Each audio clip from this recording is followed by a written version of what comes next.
Well, I guessed it was going to be Pete Buttigieg, and then I changed my mind, and I said it was going to be Josh Shapiro. And then I changed my mind again, and I was like, I want it to be Tim Walz because he looks a bit like Dick Cheney, and that will kind of bring balance to the Democratic offering.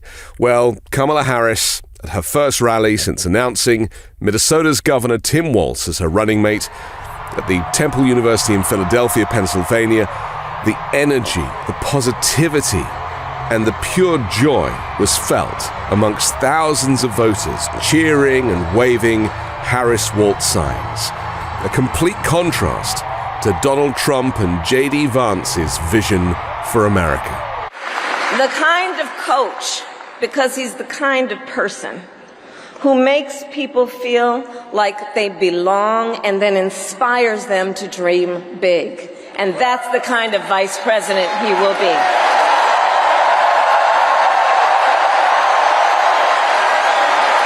That's the kind of vice president America deserves. In her first appearance with her new running mate, Kamala Harris sought to define Tim Walz as foremost a teacher and also as a football coach. He was, she said, the kind of teacher and mentor that every child in America dreams of having. So it was Coach Walz's students who actually helped him decide to run for office. And he served 12 years in Congress, representing a purple district as he reached across the aisle to get things done. He was the highest ranking enlisted man to ever serve in the United States Congress.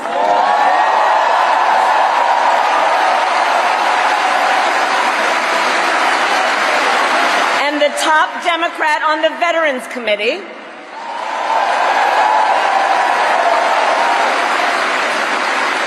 And he was known as one of Capitol Hill's best marksmen, winning a bipartisan sharpshooting contest year after year. The matchup between these two really impressed me, and I'll be honest, I found it very difficult not to get emotional seeing their chemistry and also the energy, that kind of chemical reaction igniting through the room of supporters with so much positivity. And really, this is the difference between what the Democrats have to offer compared to Donald Trump and the MAGA Republicans, is this sense of optimism and positivity. In Washington, Tim worked to raise the minimum wage, to protect the freedom of workers to join a union. And he cast one of the critical votes to pass the Affordable Care Act, which of course gave health insurance to tens of millions of Americans. I'm going to tell you, when we win, Tim and I will continue to make the Affordable Care Act even stronger.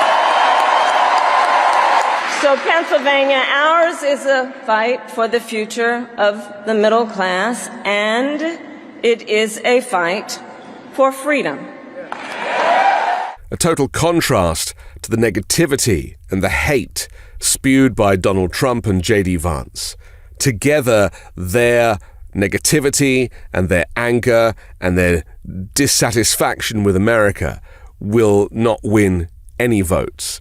They love dealing with low IQ people, and they got them here, I'll tell you. We got them all.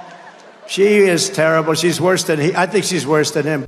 To see Kamala Harris find somebody in Tim Walz who shares her optimism, who shares her positivity for America, not just now, but what it can become, is a true sight to behold. And it reminds me of Obama's campaign and reminds me of the positive energy that goes with leadership.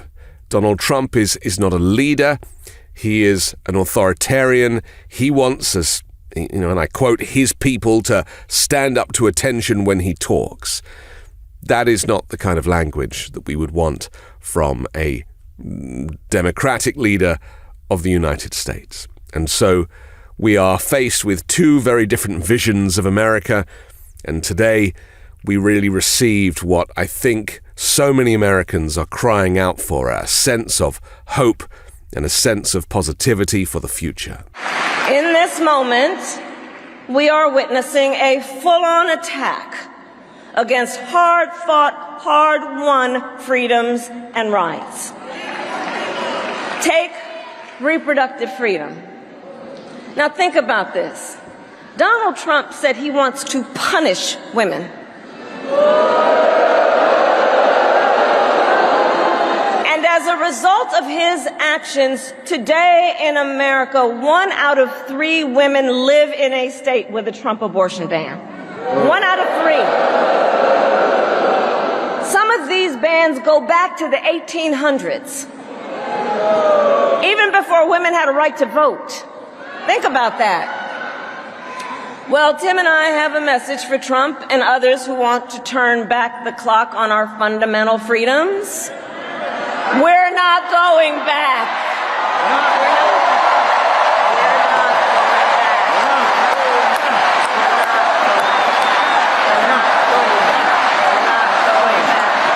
He has shown up to stand against these attacks long before he stood on the stage with me. After Roe was overturned, he was the first governor in the country to sign a new law that enshrined reproductive freedom as a fundamental right. And with Tim Walz by my side when I am President of the United States and we win majorities in the United States Congress, we will pass a bill to restore reproductive freedom, and I will proudly sign it into law. Tim Walz has also defended the sacred freedom to vote. As governor, he signed the most significant expansion of voting rights in Minnesota in over 50 years. And with Governor Walz's help, when I am president, we are going to finally pass the John Lewis Voting Rights Act and the Freedom to Vote Act. A country of freedom, compassion, and rule of law,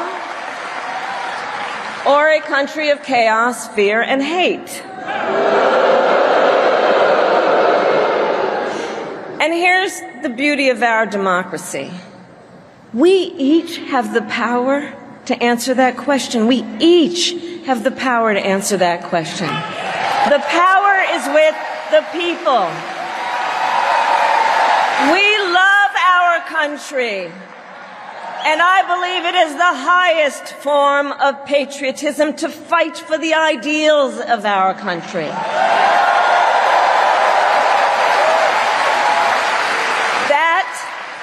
That is how we preserve the promise of America.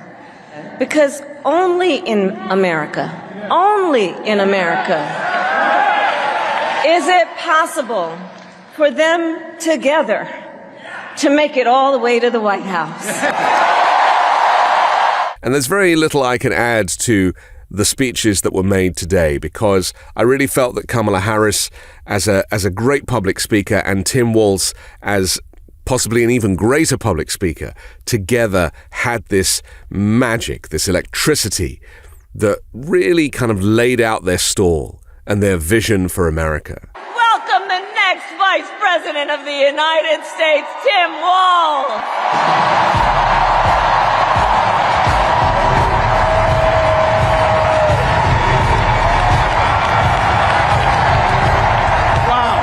Thank you, Madam Vice President, for the trust you put in me, but maybe more so, thank you for bringing back the joy.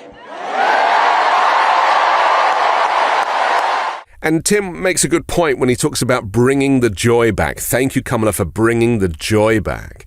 He clearly is somebody who throughout his life has used his sense of humor, used his positive energy to bring people together, both as a congressman when he was reaching across the aisle, but of course in his hometown as well. And so that is something that I think will really energize the campaign, this idea of this positive spin. And that's something that I believe American people really respond to. And, that's part of the reason why I wanted to live here, this sense of optimism, this sense of positivity, and this can-do attitude.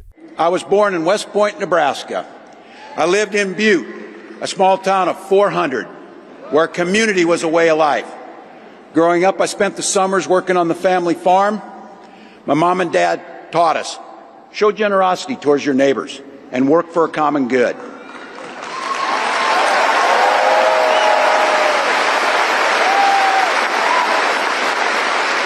My dad served in the Army during the Korean War. With his encouragement, at 17, I joined the Army National Guard.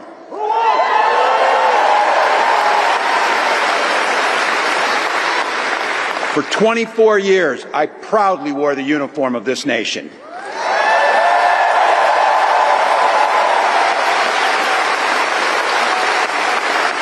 The National Guard gave me purpose.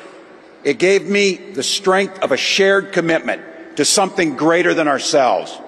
And just as it did for my dad and millions of others, the GI Bill gave me a shot at a college education. And because high school teachers are super optimistic, I was running in a district that had one Democrat since 1892.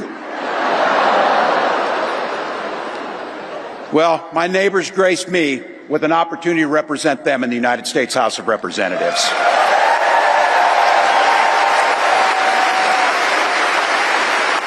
I'm proud of the work we did there together. I worked across the aisle on veterans issues, on agriculture, and on ways to grow rural economies. I learned the art of compromise without compromising my values. And now, as governor of the great state of Minnesota, I bring those experiences to bear in tackling the challenges that are facing our great state. Minnesota's strength comes from our values, our commitment to working together, to seeing past our differences, to always being willing to lend a helping hand. Those are the same values I learned on the family farm and tried to instill in my students. I took it to Congress and to the state capitol, and now Vice President Harris and I are running to take those very values to the White House. Donald Trump sees the world a little differently than us. First of all, he doesn't know the first thing about service.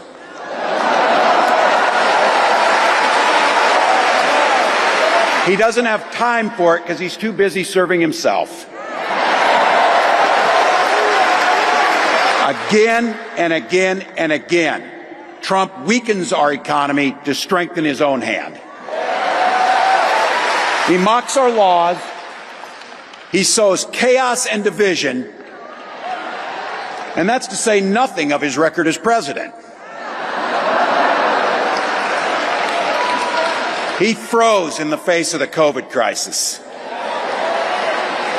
He drove our economy into the ground. And make no mistake, violent crime was up under Donald Trump. When it was Republicans who were talking about freedom. It turns out now what they meant was the government should be free to invade your doctor's office. In Minnesota, we respect our neighbors and their personal choices that they make. Even if we wouldn't make the same choice for ourselves, there's a golden rule. Mind your own damn business.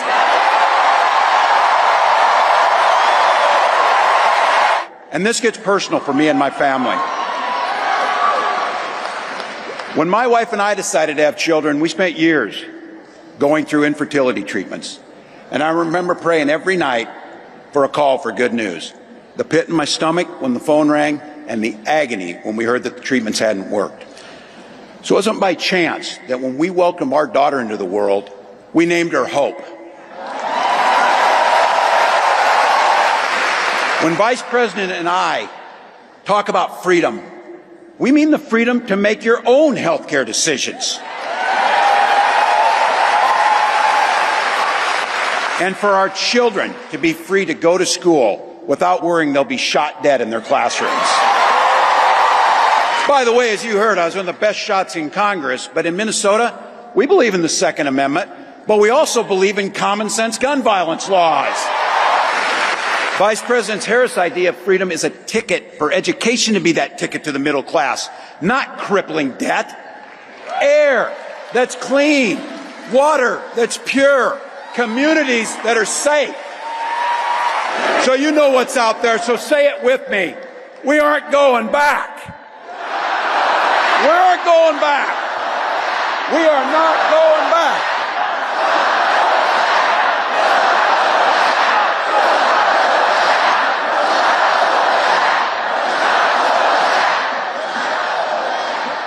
So we got 91 days. My God, that's easy. We'll sleep when we're dead. Over those next 91 days and every day in the White House, I'll have Vice President Harris's back. Every single day.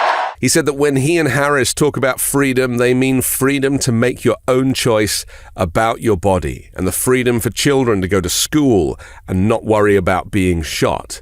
And he called on people to settle our political differences not with violence, but with votes.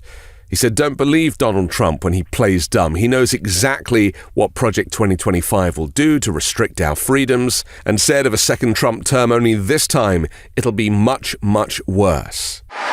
My God, you came here tonight to sit at the very top because you love this country and you're not going back. She believes in the opportunity for every single person to join the middle class. She believes in the promise of America. We just got to fight. We just got to fight.